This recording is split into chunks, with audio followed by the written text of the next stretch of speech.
Bonjour, deux semaines et demie, deux grosses semaines et demie d'arrêt après ce formidable Terra Incognita qui, je l'espère pour vous, a été un moment aussi intense que pour moi. Ça a été un bon cru cette année et voilà, on est arrivé en 2017 et je suis censé vous souhaiter une bonne année.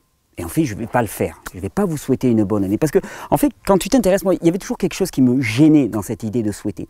Quand tu t'intéresses au terme, à l'étymologie du terme, j'aime bien revenir à l'étymologie des termes, bien, souhaiter, ça vient d'un mot de l'ancien français qui se disait soedier. Soedier qui vient d'un mot du gallo-romain, je crois, de mémoire, qui vient d'un terme qui est aitare, promettre sans trop s'engager, ça veut dire globalement. Hein. C'est un peu pile ou face.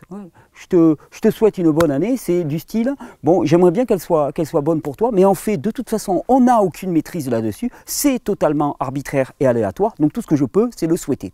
Et en fait, ça, c'est ce que te dit le monde. Le monde te dit, finalement, tout ce que tu peux, c'est souhaiter, tu t'en remets à une espèce de hasard, alors, plus ou moins, selon ta spiritualité, tu vas l'orienter, mais il y a quelque chose de complètement fluctuant là-dessus, tu n'as aucune prise là-dessus. Moi, je n'ai pas envie de vous la souhaiter, la bonne année. J'ai envie de l'espérer cette bonne année, parce que le terme espérer est beaucoup plus intéressant. Le terme espérer, ça vient de esperere, qui veut dire s'attendre, considérer comme devant se réaliser. Et oui, parce qu'au travers de ces vidéos, j'espère donner tous les outils qu'il faut, partager tous les outils qu'il faut pour que nous passions du souhait à l'espérance. Et pour moi, cette différence, elle est fondamentale. Et d'ailleurs, vous savez, quand on présente, quand on parle de la nouvelle année, on a coutume de dire, alors je vais faire mes vœux. Mes vœux pour la nouvelle année. Et puis, les vœux, c'est de nous diriger vers quelqu'un d'autre. En fait, là aussi, c'est une perversion au sens propre du terme. Une perversion, c'est un détournement. C'est une perversion du terme vœux. Les vœux, normalement, eh bien, historiquement parlant, c'était l'engagement que prenaient des personnes dans des cercles religieux, par exemple, ou des chevaliers, eh bien, ils faisaient un vœu. Et le vœu, c'était l'engagement à servir, l'engagement à se comporter de telle manière, un engagement vis-à-vis d'un suzerain, vis-à-vis d'un roi. C'était un engagement personnel. Les vœux, c'est quelque chose qui est très personnel. Alors, pour cette nouvelle année, je ne vous souhaite strictement rien, parce qu'il n'y a rien d'aléatoire dans ce que nous vivons en termes de santé, en termes d'émotion, il n'y a rien d'aléatoire là-dedans. Il y a des lois. Ces lois, il y a deux possibilités. Soit tu les connais, soit tu les connais pas. Si tu les connais pas, effectivement, c'est un jeu de pile ou face. Tantôt tu vas tomber bien, tantôt tu vas tomber mal. Si tu les connais, eh bien là, il y a encore deux choix. Soit tu les respectes, soit tu ne les respectes pas. Soit tu les respectes pas en disant « Ah non, mais moi, je veux vivre ma vie comme je veux. J'ai un esprit rebelle. » Ok, mais en même temps, si ces lois, elles sont excellentes pour toi, si ces lois, elles ont été prévues pour que tu prospères à tout égard, à ce moment-là, c'est un petit peu stupide de se rebeller contre elles. C'est bien joli la rébellion, mais la rébellion n'a de sens que contre des lois qui sont iniques, contre des forces qui sont iniques. Tu ne vas pas te rebeller contre quelqu'un qui te veut du bien. Tu ne vas pas te rebeller contre des principes physiologiques qui te veulent du bien. Ça serait complètement aberrant, ça serait du suicide de se tirer une balle dans le pied. Donc, une fois que tu connais ces lois, tu peux choisir de les suivre ou de ne pas les suivre. Et ce que j'espère pour cette nouvelle année, c'est que chacun de vous puisse prendre conscience de la simplicité de ces lois physiologiques, prendre déjà conscience qu'il y a des lois, que les choses ne sont pas arbitraires, que les choses ne sont pas livrées à notre bon vouloir.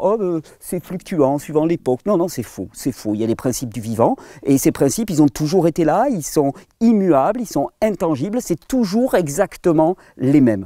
Leur expression de ces principes dans ta vie, elle va être circonstanciée. Mais les principes de base est toujours la même. La recette que tu vas en déduire peut varier. Ok, suivant le climat, suivant la personne que tu es, suivant ton énergie. Ok, ça je suis d'accord. Mais le principe derrière, il est immuable. Et ce que j'espère donc, c'est que chacun puisse avoir accès à ces principes. Qu'il puisse avoir accès à ces principes en comprenant que ces principes sont bons.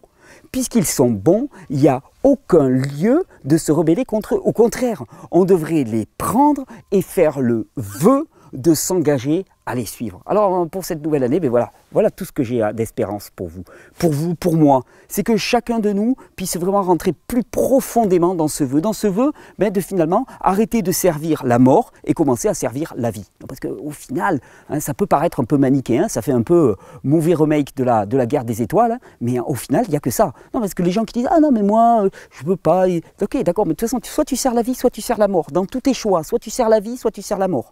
Soit tu sers Dieu, soit tu sers le diable. Dans tous tes choix. Il n'y a pas d'alternative, il n'y a pas d'entre-deux, il n'y a pas de milieu tiédasse dans lequel tu peux te tenir en étant ni l'un ni l'autre. Ah, c'est pas possible. C'est soit l'un, soit l'autre. Et c'est là qu'il va falloir faire un choix. Mais pour pouvoir faire ce choix, il faut avoir les termes de l'équation. Alors plus que jamais, en 2017, je m'engage, je fais le vœu, puisque c'est un engagement, je fais le vœu de donner tout ce que je connais, de donner tout de mes expériences, de mes recherches, de partager tout.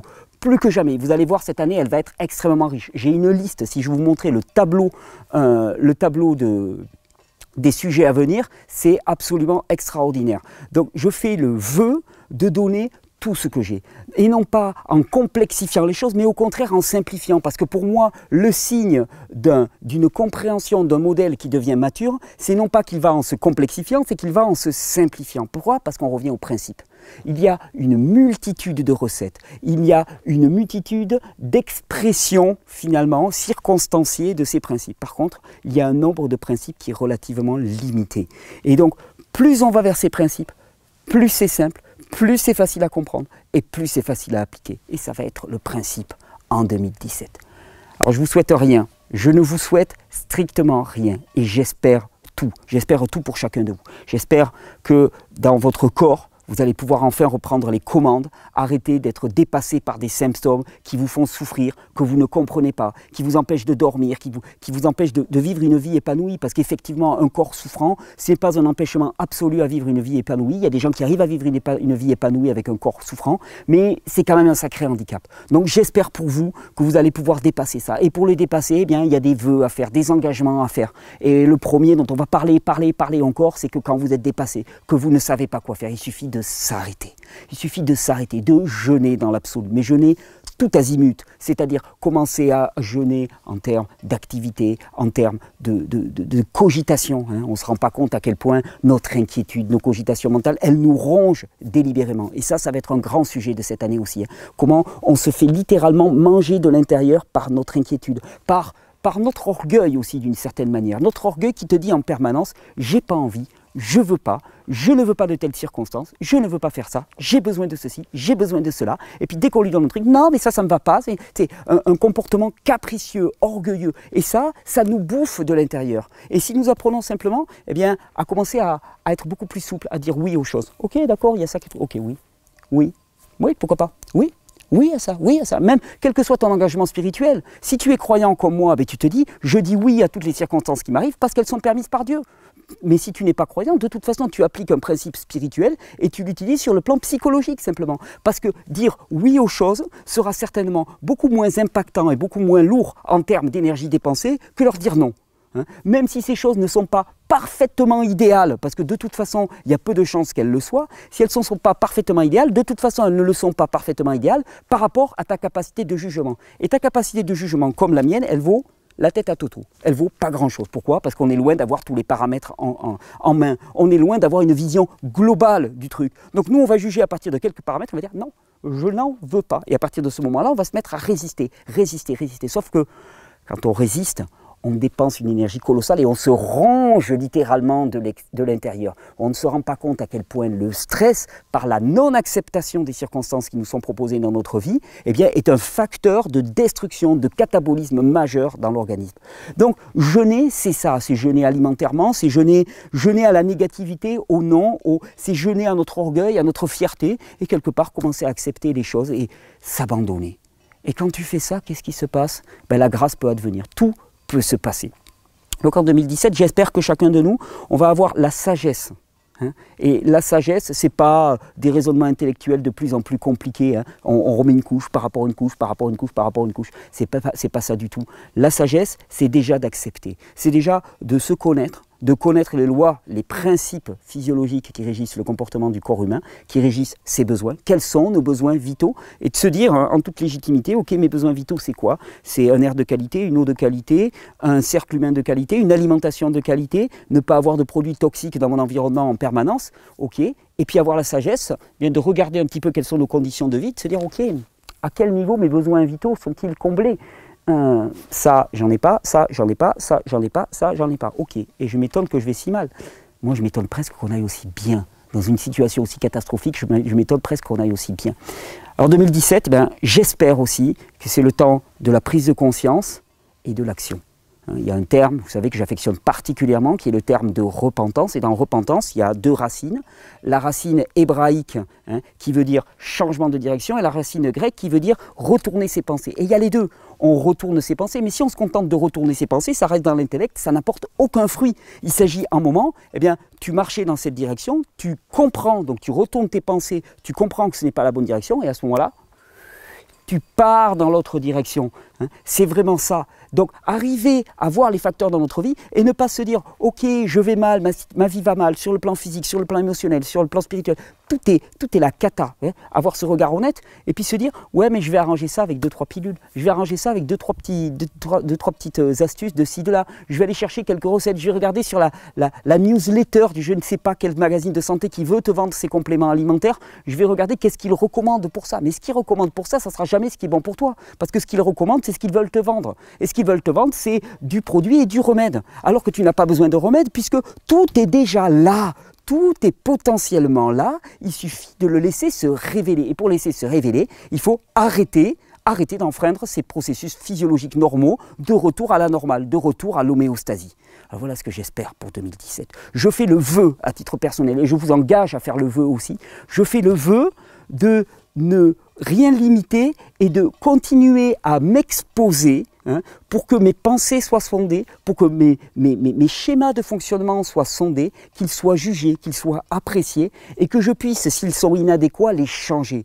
Je fais le vœu de ne rien limiter dans mon engagement à aller vers ce qui est normal pour l'être humain. Non pas pour me satisfaire à moi, parce qu'au final, le corps, ça va, ça vient, un jour on n'en aura plus.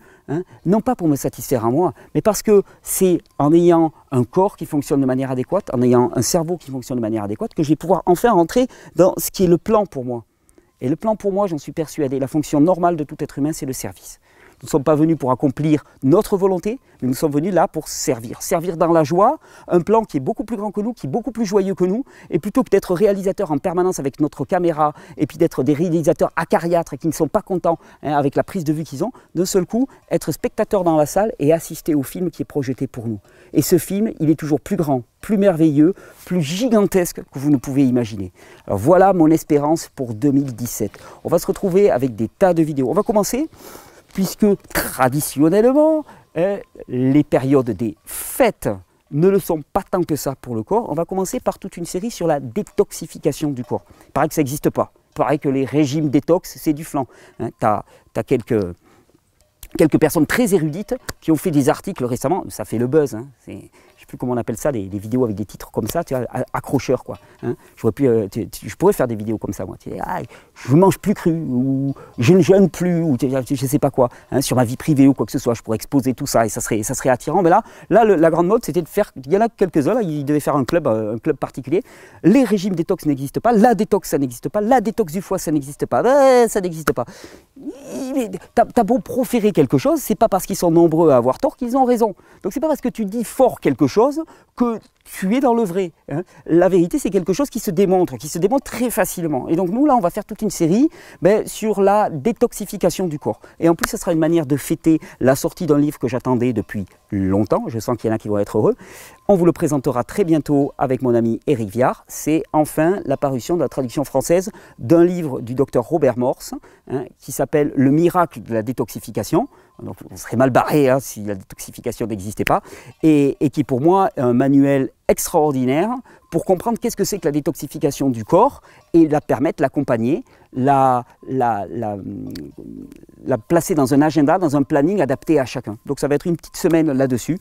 Après il va y avoir des tas d'autres thématiques qui arrivent sur le sommeil, Sur le soleil aussi, énormément. Enfin, j'ai plus tous les sujets en tête, vous allez voir, ça va être très riche.